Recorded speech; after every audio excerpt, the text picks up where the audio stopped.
Sino ni Kristo iti biyag mo kapsat? May salang kadiisuna nga tao? May sa kadiisuna nga anghel nga pinarasway ti Diyos? May sa isuna nga nabababa ka ni Diyos sama kadi? O may salang isuna nga mensahero o may sa nga propeta? Dagito iti series tayo nga dadalang tayo may panggap ka ni Kristo. Dahito iti doktrina nga pinakasintro iti kina Kristiyano ako nato iti Kristiyano tayo. Haan nga mabaling ako nam nga may sa ka Kristiyano nung nagrabaw at nagbaba ti panakaawat mo ka ni Kristo. Masapul usto ti panakaawat mo ka ni Kristo. Iti libro ti Colossians, dahito iti series tayo, dahito iti portion, kan dahito iti paset ti kasuratan nga dalang tayo. Ito nga naisulat kan inpakamamo pa nga nunag na Apostol Pablo no sino nga tanik Hesus Kristo. Laglagi po yun Apostol Pablo kat may isang kalaban ni Kristo Jesus.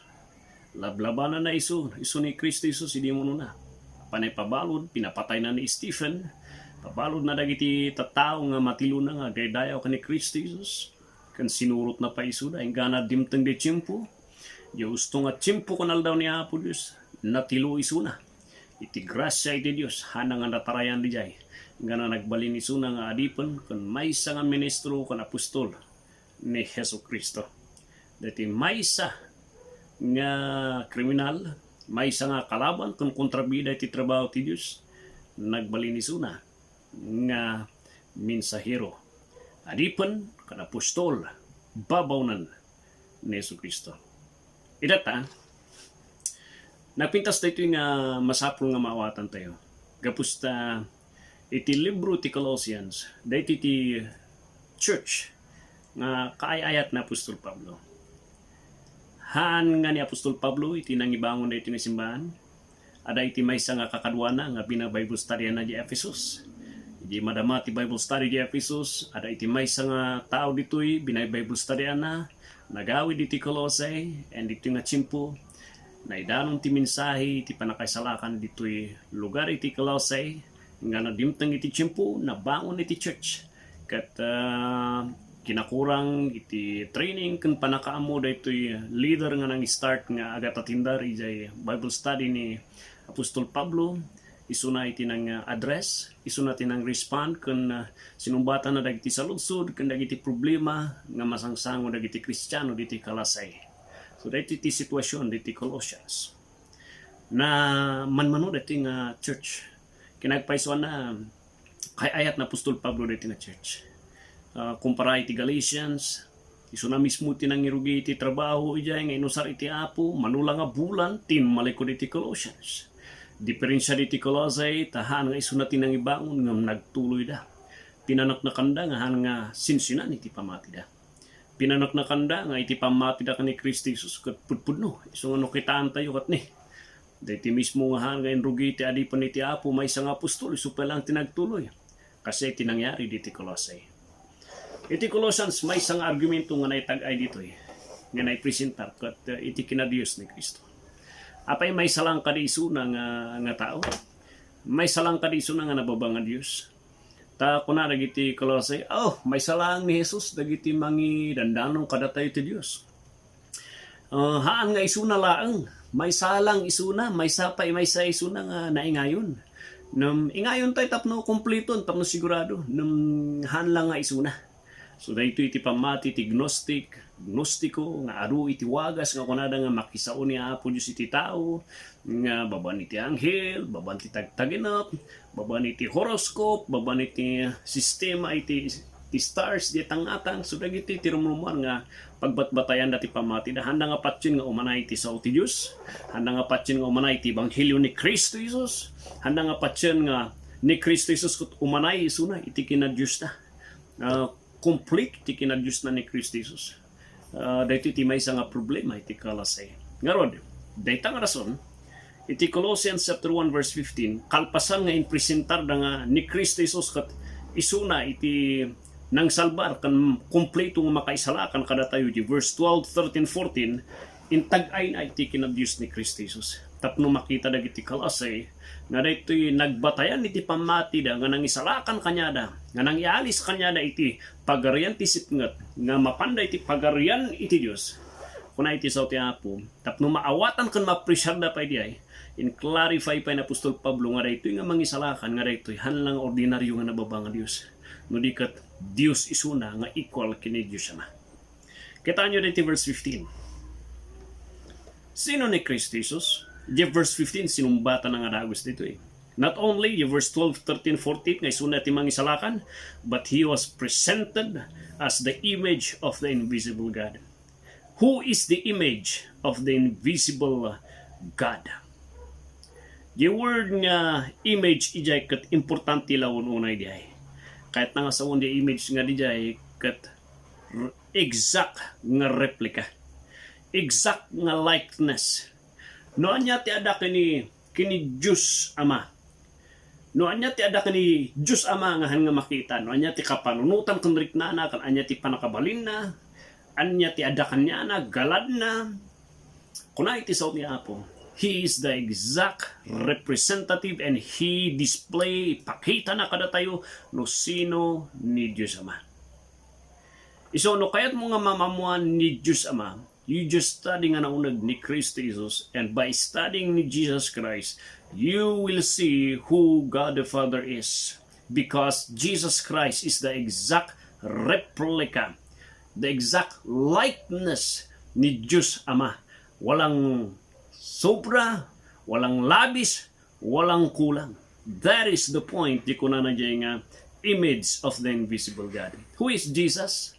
He is the exact image, replica of the invisible God nga referring kini God the Father, making himself also God.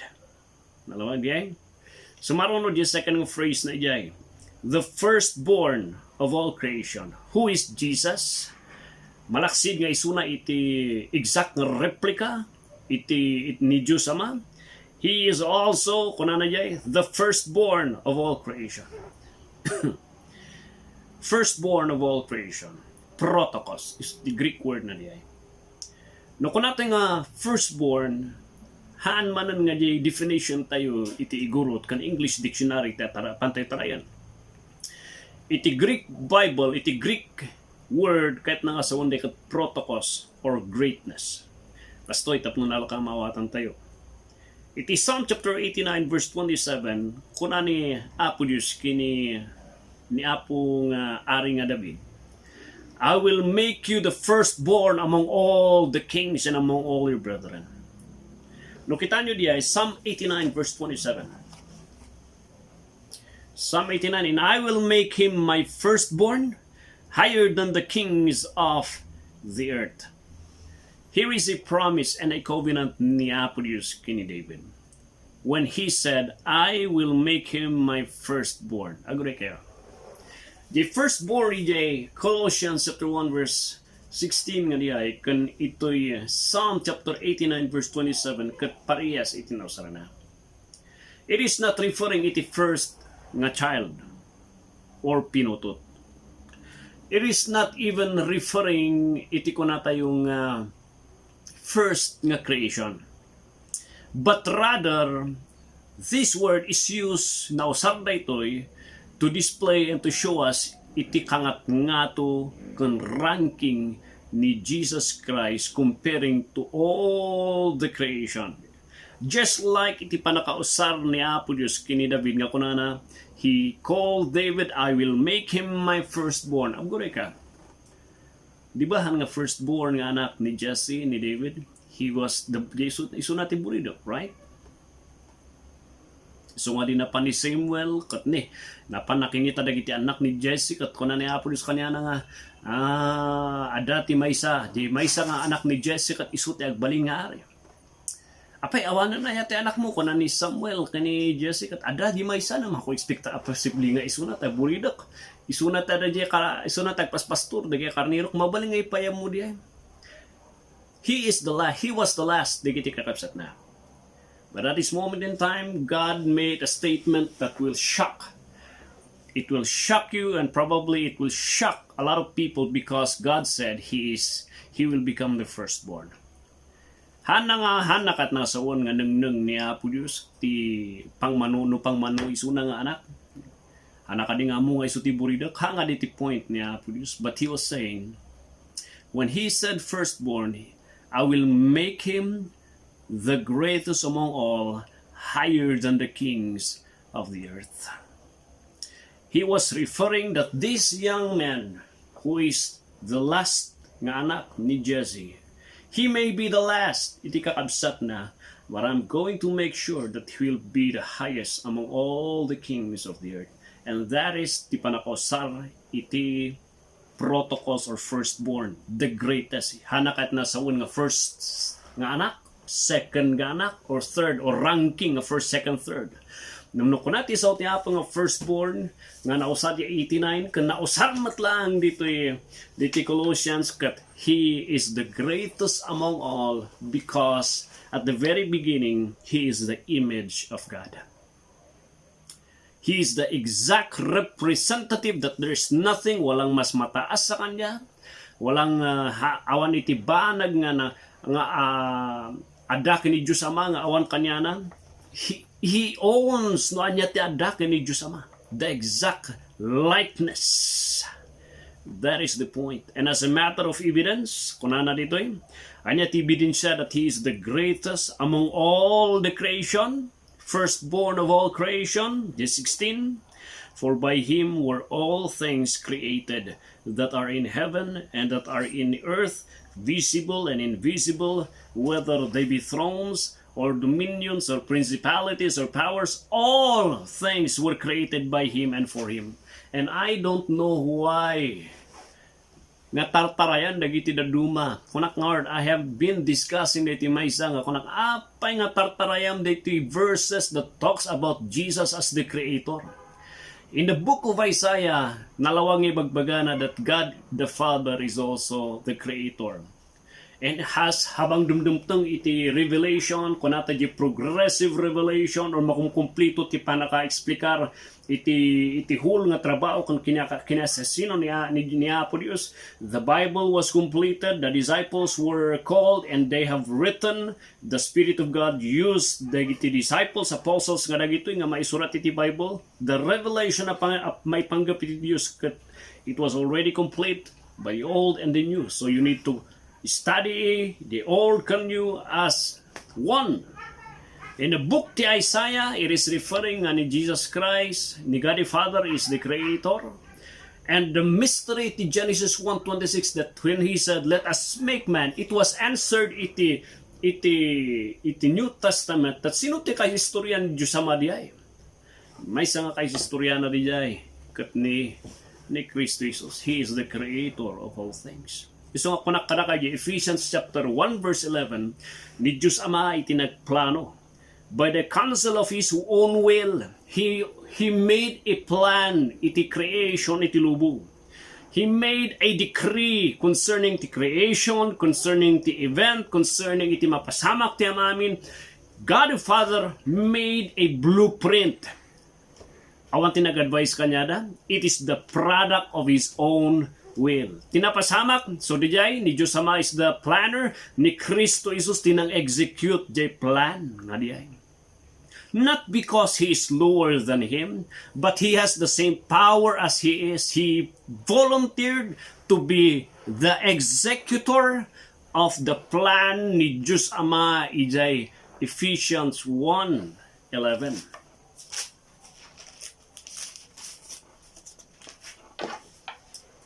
So lagi po nyo diay. Okay? For by him were all things created. He is the creator of all things. Hanang imbaga nga sum. Hanang imbaga nga tinaduma. Nga hanang inaramid ni Diyos Ama. Because adati theology nga kunana adati muno na nga inaramid ni Diyos Ama. Katagahan nga inaramid ni Diyos Ama. Kat inaramid ni Christ Jesus. That's a wrong mystic di nga theology. Kunati sa Apo, all things were created by him. All things were created that are in heaven and that are in earth, visible, makita, kanhan nga makita tiyangin, whether they be thrones, referring to the spirits, to the rulers nga makita, dominions or principalities, even powers, referring to government in every event. All things. Kita niyo yung word nga all. All things were created by Him and for Him. He did not say, and for God. But He said, all things were created by Him and for Him. So makita dito yung diferensya na kung makita ti kinangat-ngato ti Diyos. So nga yung ibaga na babalang ti Diyos. Sabali ni Diyos Ama, sabali ni Kristo Jesus nga persona. But in the matter iti equality ti Diyos, I call them one God because their power and their mind and their feelings are one. And that is the concept, it is Trinity. Awan ti word nga Trinity di Biblia. But the concept nga sabali ni Jesus, sabali ni God the Father, sabali ni Holy Spirit, yet in power, in attributes, iti nature da nga dua, makita tayo, they are both equal. Ngawan na ngato ko nawan na bababa. Both in feeling, both in mind, both in power and in character, in iti galad kan karakteristik kan iti attributes na kano dati kan ano nya tada kan ni Dios Ama adamot kan ni Kristo Jesus ngahan nga nangat ngato ni Dios Ama no isuna. Data je kuna tayo and data ti concept dati kuna tayo nga though they ti Dios nga dito nga sabali nga persona nga may sada nga Dios. Tawan tinangat ngato kanya dawan na bababaha. Kunana jay 17, and He is before all things, and by Him all things consist. One evidence of His firstborn, of His greatness is this: He is before all things. Nobody made Him up. He is before all things. Kunati Psalm chapter 90 verse 2. Niya po Diyos is from everlasting to everlasting. Before the mountains were made, were brought forth, or ever thou was formed the earth and the world, even from everlasting to everlasting, you are God. The eternality of God. And here is the revelation. As time moves on, it was revealed in the New Testament nga ti maysa nga Dios nga i-refer kan madaydayaw gayam nga nabayag nga han nga manhanga nalukatan kan han nga maawatan dagiti Hudyo katni nga equal kini Dios Ama kat here was Jesus Christ, and here it was presented that He is before all things. Hanga nagrugi suna kini Maria before even Mary ada isunan, and kunana di John 8, before Abraham was, I am. Di John chapter 1, He was even with fellowship kini Diyos Ama before time began, before everything began. Kadwa ni Diyos Ama isuna ka fellowship, and He was God, equal with God the Father. And here is another support that will tell the eternality of Christ. He is the head of the body, the church. His power, His authority, iti church. The firstborn from the dead, tatay, the firstborn greater among all things, tatay, he is even greater no kini patay. Nobody conquered that except Jesus Christ. He rose after 3 days. Even that could not hold Him because He is God. The body nga inala na siguro kat natay, but for the purpose nga ada iti sakripisyo, He took a weak body in balkot na kan in bado ti espiritu na, just for the purpose nga ada iti sakripisyo kan matumpal iti plano ni Diyos Ama nga nagboluntaryoan na nga matumpal nga ti mangidep ti ungot ni Diyos Ama. Kat may sa nga perpekto nga sakripisyo nga isuna lang ti mabaling nga makaramin. Awanan na duman. That in all things He might have the preeminence, the greatness, the first place. And kunana di verse 19, for it please the Father, that in him should all fullness dwell. Anya nga fullness, all fullness, ibagbaga na rito His deity. Iti kina Diyos, ni Diyos Ama, adamot kanya na. Haan nga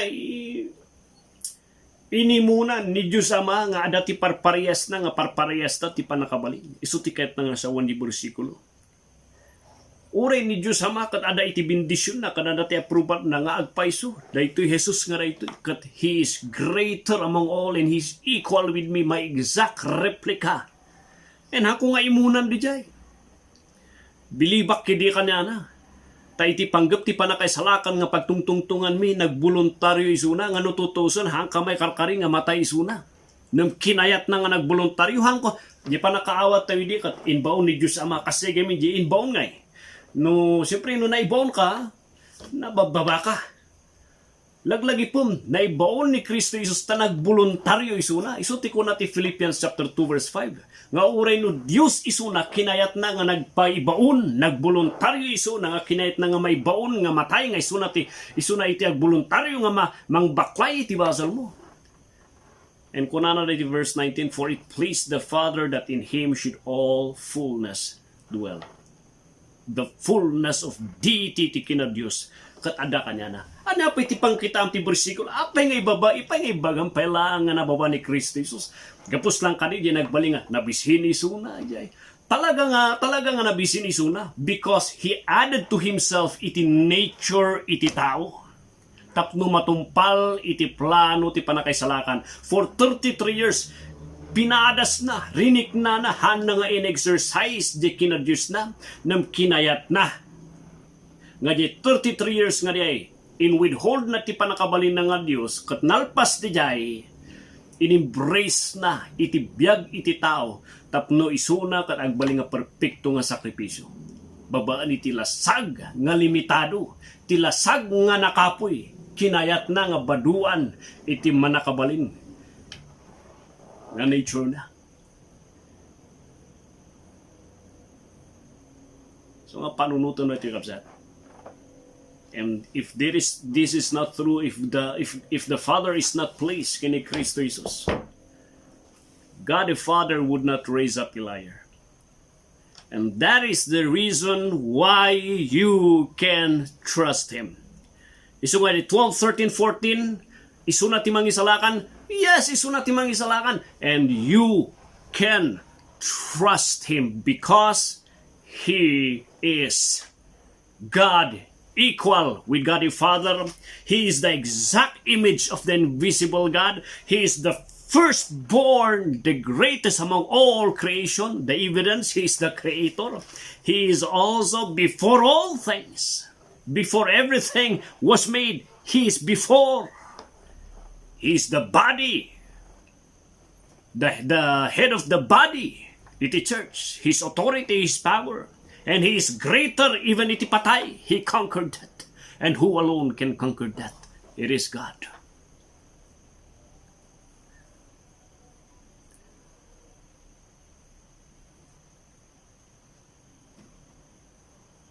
So kita man sakbay nga nagbalin nga tao isuna nga isuti apan pangipan pandagam nga isuna kat nababa kan tao lang.